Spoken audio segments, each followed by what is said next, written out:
Bonjour, bon après-midi. Bonsoir. Bienvenue dans le café édition de votre podcast préféré, les nouvelles éditions. Dans l'épisode précédent. On est en 1949. Le village de Malfoss est frappé par une série de meurtres sanglants, et c'est pas la première fois que cette commune isolée de presque 150 habitants connaît une actualité funeste. Une rumeur prétend même qu'elle serait la cible d'une malédiction qui sévit tous les 70 ans. 20 habitants sont suspectés de ces meurtres, et c'est à vous de dénouer les fils d'une intrigue complexe et de trouver lequel est le coupable. Malfoss, c'est donc une enquête judiciaire dont vous êtes le héros. C'est un projet interactif. De grands noms y ont participé. Franck Tillier, Patrick Beau, Stéphane Bourgoin, rien que ça. Et nous, on l'a trouvé innovant. Donc, on a décidé de vous le présenter en parlant avec son co-auteur, Damien Maric.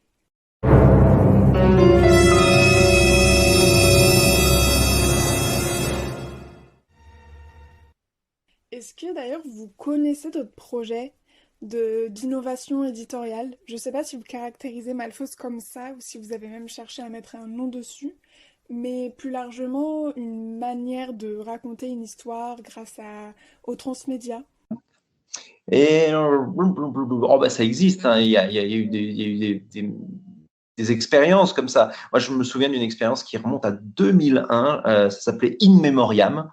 Et justement, ça utilisait, on avait donc un CD-ROM qu'on mettait dans l'ordinateur, puis il y avait un serial killer qui nous montrait voilà, une victime qu'il allait tuer, et à partir de là, il fallait commencer à découvrir les énigmes qui se cachaient derrière ça. Et de ces énigmes-là, des fois, on allait chercher dans un article de journal, on allait se renseigner sur telle ou telle ville. Donc, on sortait du cadre, même juste de l'ordinateur, et c'est ce qu'on appelle aujourd'hui un ARG. Voilà, c'est une sorte d'expérience augmentée, et c'est un peu ce qu'est Malfoss. Et Malfoss, au fond, je me rappelle d'In Memoriam que j'avais adoré. Je pense qu'il y a un petit peu d'In Memoriam dans Malfoss, une sorte de petit hommage à cette expérience que j'avais beaucoup aimée étant jeune. Ah, c'est marrant, ouais, c'est assez étonnant qu'en 2001 on ait déjà pensé à faire ça en fait, d'avoir cherché à aller plus loin que le numérique qui en soi était déjà une révolution dans le monde du livre. Mais est-ce que vous pensez qu'on pourrait aller encore plus loin avec tous les moyens qu'on a aujourd'hui?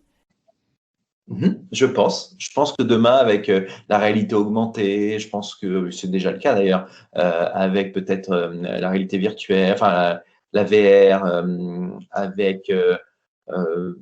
voilà, je pense qu'il y a moyen d'aller plus loin et peut-être d'arriver à un moment donné, un petit peu comme ce film The Game avec Michael Douglas, de créer un jeu où la personne se demande où est la limite entre la fiction et la réalité.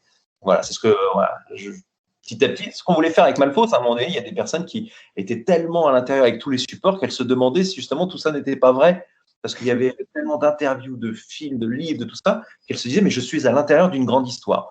Voilà, et peut-être que la fois d'après, il y aura des acteurs, des choses comme ça qui vont participer à cette aventure et qui feront que les gens se diront là, je suis vraiment dans un autre monde. Une sorte d'escape game, mais qui dure très longtemps.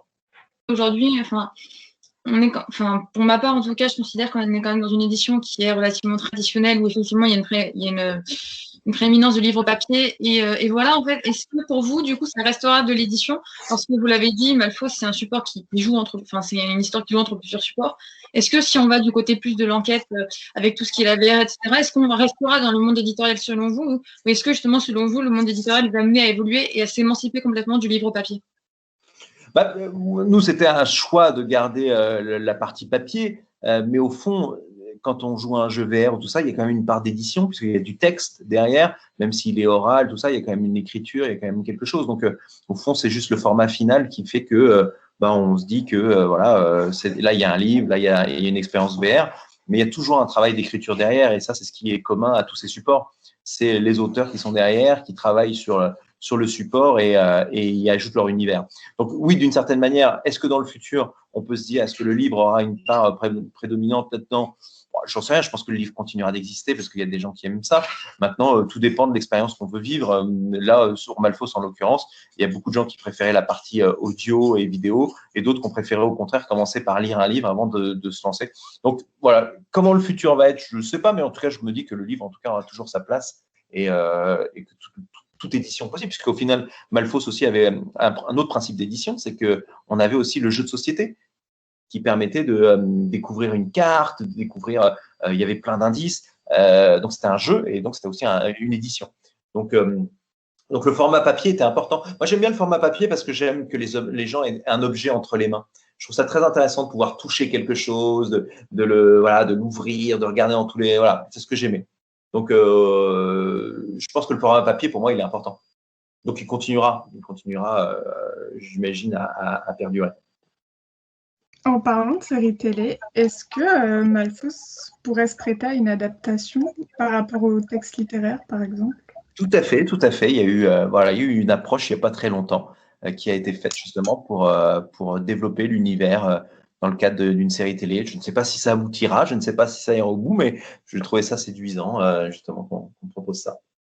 Ouais, quand vous parliez de série télé, je me dis, mais ce serait pas mal en fait. Ah bah, Mais après, je sais pas comment faire participer du coup les spectateurs d'une série. Après, du coup, j'imagine qu'il faudrait qu'ils aillent aussi vers les jeux, etc. on pensera, voilà, certaines tas de personnes vont peut-être rentrer par le biais de la série télé pour découvrir tout l'univers derrière. Voilà, c'est possible. Ouais. C'est vrai que ce serait pas mal. Avec les réseaux sociaux, ça pourrait bien. Ce serait génial, ce serait un plus. Carrément. Je sais que moi, en tout cas, ça me plairait beaucoup.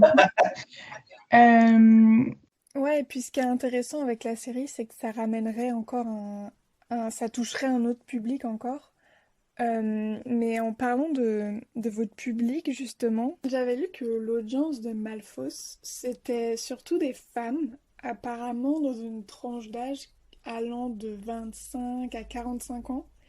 Alors qu'au final, si on regarde de près, qui sont les usagers d'outils numériques, en général, c'est pas du tout cette cible-là qui est la plus à même de se tourner vers le transmédia pour lire une histoire, par exemple. C'est très surprenant. Je sais même pas comment l'expliquer moi-même, parce que en fait, quand on regarde Malfos et la théorie de Graham, on pourrait se dire que si Malfos ça a plu à ce public-là, peut-être que la théorie de Graham ce sera le même public. Et au final, c'est complètement l'opposé. La théorie de Graham, j'ai une majorité d'hommes, là où Malfos j'ai une majorité de femmes. Alors, est-ce que justement la partie féminine a été peut-être plus attirée que les hommes sur le côté investigation, recherche, histoire et voilà, peut-être que je ne sais pas, je pourrais pas l'expliquer, mais je suis content d'avoir ces deux cibles au fond, ces deux cibles très différentes, ces deux univers, et puis je trouve que ça se complète bien. Donc voilà, je pourrais jamais vraiment l'expliquer. J'ai essayé, mais j'avais que des théories. Je me disais, est-ce que peut-être les histoires séduisaient plus les femmes que les hommes? Mais au fond, je ne sais pas, voilà. Mais je suis très content. C'était très agréable de pouvoir échanger justement et de pouvoir travailler dans ce sens-là. C'est ce qu'on s'était dit, que l'explication, c'était sûrement le fait que les lecteurs, enfin les lectrices de Polar en général sont en majorité des femmes. Mais c'est vrai que c'est assez étonnant. Par exemple, je sais que ma mère, pour prendre un exemple, elle adore les romans policiers, mais je sais qu'elle serait incapable d'utiliser un smartphone pour ça, ou même que ça lui plairait tout simplement, ou d'aller sur les réseaux pour trouver des indices vis-à-vis de l'enquête. Je pense que ce serait un peu compliqué pour elle. Du coup, voilà, ça nous avait interpellés. Mais en tout cas, c'est super que justement ça atteigne, que l'histoire, elle attire plein de profils différents. Oui, non, je suis très, très, très heureux de ça.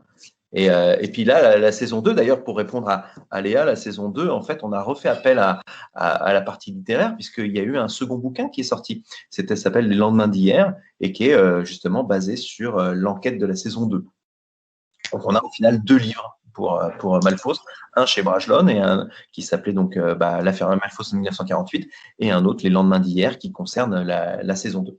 J'étais déjà à fond sur Malfos, mais je pense que là, ça va plaire à beaucoup de nos futurs spectateurs, futures audiences. Merci beaucoup en tout cas. Bah, c'est vraiment un plaisir de pouvoir partager une passion. Et puis voilà, n'hésitez pas, le prochain projet, donc c'est la théorie de Graham, avec une théorie chaque mois. Et vous allez voir petit à petit un lien avec Malfos qui va se dessiner. Je n'en dis pas plus. Mais tout est lié. Voilà. Il y a un peu de théorie du complot là-dedans, non? Ah, j'en dis pas plus. J'en dis pas plus, mais vous allez voir, tout est relié. Et c'est la fin de cet épisode. Merci de nous avoir écoutés. Retrouvez-nous sur Instagram pour qu'on continue à discuter en prenant nos cafés. La semaine prochaine, je prends le relais pour l'épisode sur le Netflix des séries littéraires Rocambole. Nous recevrons donc Julien Simon. Même jour, même heure, Même podcast.